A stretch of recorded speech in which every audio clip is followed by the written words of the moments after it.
Hello दोस्तों, welcome to my YouTube channel RM exam point. आज इस वीडियो में टॉपिक लेके आए हैं बीपीएससी प्राथमिक विद्यालय अध्यापक भर्ती परीक्षा के सामान्य अध्ययन के अंतर्गत सामाजिक विज्ञान के सोशल साइंस के महत्वपूर्ण प्रश्न लेके आए हैं, जो कि परीक्षा के लिए बहुत ही इम्पोर्टेंट है। तो इस वीडियो को अंत तक जरूर देखिएगा। पहला इसमें प्रश्न है, सर्वप्रथम सीमांत व्यक्ति मार्जिनल मैन की संकल्पना का प्रतिपादन किसके द्वारा किया गया था? Robert E Park, Robert Redfield, Louis Wirth, Louis Dumont. तो ये किसके द्वारा संकल्पना का प्रतिपादन किया गया था? वो रॉबर्ट रेडफील्ड द्वारा, यानी पहला का बी ऑप्शन सही होगा।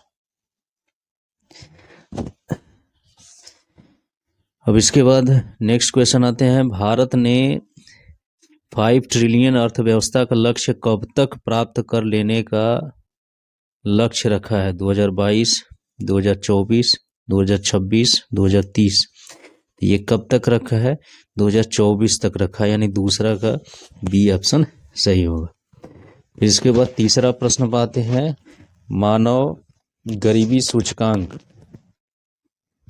HPI की अवधारणा मानव विकास रिपोर्ट 1997 में प्रस्तुत की गई, लेकिन मानव विकास रिपोर्ट ने इसे बहुआयामी गरीबी सूचकांक MPI द्वारा निम्नलिखित में से किस वर्ष में प्रतिस्थापित कर दिया?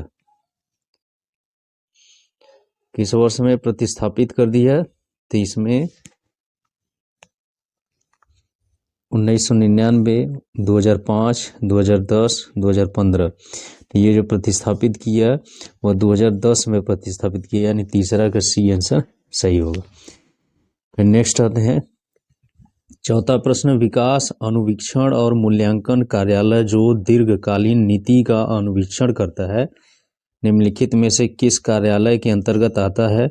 प्रधानमंत्री कार्यालय, गृह मंत्रालय, मंत्रिमंडल सचिवालय, नीति आयोग। तो ये किसके अंतर्गत आता है? नीति आयोग के अंतर्गत है। चौथा का डी आंसर सही हो। पांचवा प्रश्न है, ट्रेवल एंड टूरिज्म प्रतियोगात्मक सूचकांक TTCI जारी किया जाता है विश्व बैंक द्वारा, अंतर्राष्ट्रीय मुद्रा कोष द्वारा, विश्व आर्थिक मंच द्वारा, संयुक्त राष्ट्र विकास कार्यक्रम द्वारा। तो ये जो ट्रेवल एंड टूरिज्म प्रतियोगात्मक सूचकांक होता है, किसके द्वारा जारी किया जाता है? वह विश्व आर्थिक मंच द्वारा, यानी पांचवा का सी आंसर सही होगा। फिर इसके बाद छठवां प्रश्न आते हैं, राष्ट्रीय परिवार स्वास्थ्य सर्वेक्षण NFHS 5 सम्मिलित नहीं करता है उच्च रक्तचाप, मधुमेह, HIV परीक्षण, मृत्यु का पंजीकरण। तो NFHS 5 इसमें से कौन सम्मिलित नहीं करता है? वह HIV परीक्षण को सम्मिलित नहीं करता है, यानी छठवां का सी आंसर सही होगा। फिर नेक्स्ट प्रश्न आते हैं, सातवां, निम्नलिखित में से कौन सा सतत विकास लक्ष्य SDG भारत में 2030 तक सभी के लिए पानी की उपलब्धता और इसके स्थायी प्रबंधन को लक्षित करेगा? SDG 6, SDG 7, SDG 8, SDG 9। तो इसमें से कौन प्रबंधन को लक्षित करेगा? वह है SDG 6, यानी सातवां का ये आंसर सही होगा। फिर इसके बाद आठवां प्रश्न आते हैं, समृद्धि की सीमा की अवधारणा का प्रतिपादन किसके द्वारा किया गया था? Club of Rome, UNESCO, Brundtland आयोग, एजेंडा 21। तो ये था क्लब ऑफ रोम के द्वारा किया गया था, यानी आठवां का ये आंसर सही होगा। फिर नेक्स्ट आते हैं नौवां प्रश्न, निम्नलिखित में से किस वंश के शासकों को पुराणों में श्री पर्वतीय कहा गया है? वाकाटक, इक्ष्वाकु, शक, खारवेल। तो किन शासकों को श्री पर्वती कहा गया है? वह कहा गया इक्ष्वाकु को कहा गया, यानी 9 का बी आंसर सही होगा। 10वां प्रश्न आते हैं, मौर्य काल में एग्रोनोमई अधिकारी निम्नलिखित में से किस क्षेत्र से संबंधित है? माप और तौल, प्रशासन प्रबंधन, मार्ग निर्माण, राजस्व प्रबंधन। तो एग्रोनोमई जो है अधिकारी किस विभाग से संबंधित है या किस क्षेत्र से संबंधित है? वो मार्ग निर्माण से संबंधित है, यानी 10 का सी आंसर सही होगा। नेक्स्ट आते हैं 11वां प्रश्न, निम्नलिखित में से किस भारतीय पुरातत्ववेत्ता ने पहली बार भीमबेटका गुफा को देखा और उसके शैल चित्रों के प्रागैतिहासिक महत्व को खोजा? माधव स्वरूप वत्स, HD. Sankalia, VS. वाकणर, VN. Mishra. तो किसने भीमबेटका गुफा को देखा था सबसे पहले? तो यह है वी.एस. वाकणर ने देखा था, यानी 11 का सी आंसर सही होगा। इसके बाद 12वां प्रश्न आते हैं, निम्नलिखित में से किस मुगल कालीन नहर का निर्माण फिरोज शाह की रजबवाह को पुनर्जीवित करके किया गया?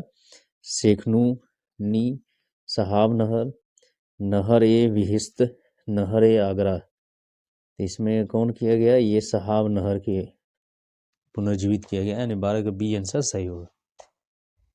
13 प्रश्न आते हैं इसमें। 13वां प्रश्न, निम्नलिखित में से किस मुगल कालीन नहर का 12वां हो गया। 13वां इसमें, निम्नलिखित में से कौन किताब-ए-नौरस नामक पुस्तक का लेखक था? वह था इब्राहिम आदिल शाह द्वितीय था, यानी 13 का ए ऑप्शन सही होगा। 14वां प्रश्न की तरफ बढ़ते हैं।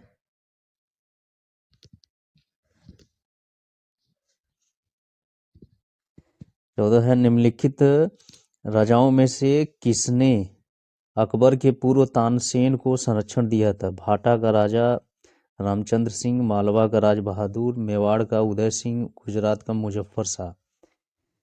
तो किसने संरक्षण दिया था अकबर के पूर्व तानसेन को? वह है भाटा का रामचंद्र सिंह, राजा रामचंद्र सिंह, यानी 14 का ये ऑप्शन सही होगा।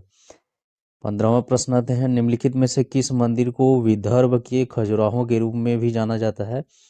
मार्कंडेश्वर, कैलाश, मनुदेवी, भीमाशंकर। तो ये इसको मार्कंडेश्वर को माना जाता है, 15 का ये आंसर सही होगा। 16 है, निम्नलिखित युगों में कौन सुमेलित नहीं है? ध्रुवदास, भगत नामावली, नाभादास, भक्तमाल, रसखान, रसिक प्रिया, उस्मान, चित्रावली। अब इसमें उनकी रचनाओं के हिसाब से पहचाना है, तो कौन सुमेलित नहीं है? तो ये रसखान का रसिक प्रिया नहीं है, यानी ये सुमेलित नहीं। 16 का सी आंसर सही होगा। नेक्स्ट आते हैं 17 प्रश्न, निम्नलिखित में से किन स्थानों से मध्य पाषाण काल में पशुपालन के प्रमाण मिलते हैं?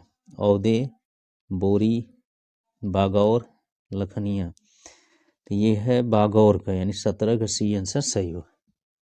18 आते हैं, निम्नलिखित में से कौन शुक्ल यजुर्वेद की संहिता है? वाजसनेयी, मैत्रेयी, तैत्तिरीय, काठक। तो ये है वाजसनेयी, यानी 18 का ये आंसर सही होगा।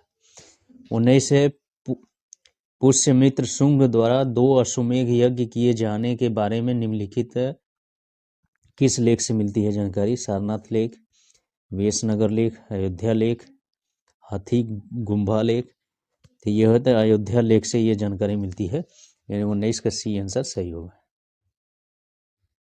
नेक्स्ट आते हैं 20वां प्रश्न, हाथी गुम्बा का अभिलेख किस शासक के विषय में जानकारी का स्रोत है? खारवेल, अशोक, हर्षवर्धन, कनिष्क। तो यह है खारवेल के जानकारी का स्रोत है, यानी 20 का ए आंसर सही होगा। 21 निम्नलिखित में से कौन सी संस्था विदेशी व्यापार से संबंधित थी? श्रेणी, नगरम, नानादेशी, अमरग्राम। विदेशी व्यापार से संबंधित कौन सी संस्था थी? तो वह थी नानादेशी, यानी 21 का सी आंसर सही होगा। 22 आते हैं, निम्नलिखित युग्मों में कौन सुमेलित नहीं है? इसमें सुमेलित नहीं है, उसको पहचाना है। ये अदीना मस्जिद जो है मांडू में नहीं पाया जाता है, इसलिए ये सुमेलित नहीं है, तो 22 का ये आंसर सही होगा। 23 पे आते हैं, दिल्ली में पुराना किला के सामने खैरूल मंजिल नामक मस्जिद का निर्माण किसने करवाया था? हमीदा बानू बेगम, सलीमा सुल्तान, जीजी अंगा, माहम अनगा। तो किसने किया था? माहम अनगा ने किया था, 23 का डी आंसर सही होगा। 24 है, सुरक्षा के लिए मराठों के राजस्व के दावों को किस नाम से जाना जाता है?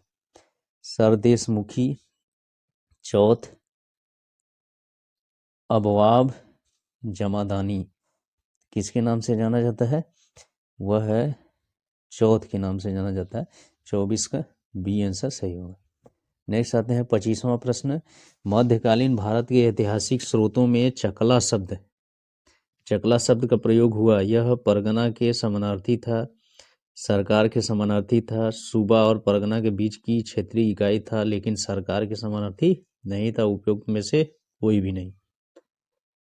तो ये था सूबा और परगना के बीच की क्षेत्रीय इकाई था, लेकिन सरकार के समानार्थी नहीं था। यानी 25 का कौन सा ऑप्शन सही होगा? सी। इसी को चकला कहा जाता है। तो इस तरह से इस वीडियो में हम लोग 25 क्वेश्चन के बारे में डिस्कस किए, जो कि बीपीएससी प्राथमिक विद्यालय अध्यापक परीक्षा के लिए बहुत इंपॉर्टेंट है। तो इस वीडियो को देखना ना भूलिएगा। यदि ये वीडियो अच्छी लगे तो मेरे चैनल को सब्सक्राइब करें, वीडियो को लाइक शेयर करना ना भूलें। Thank you.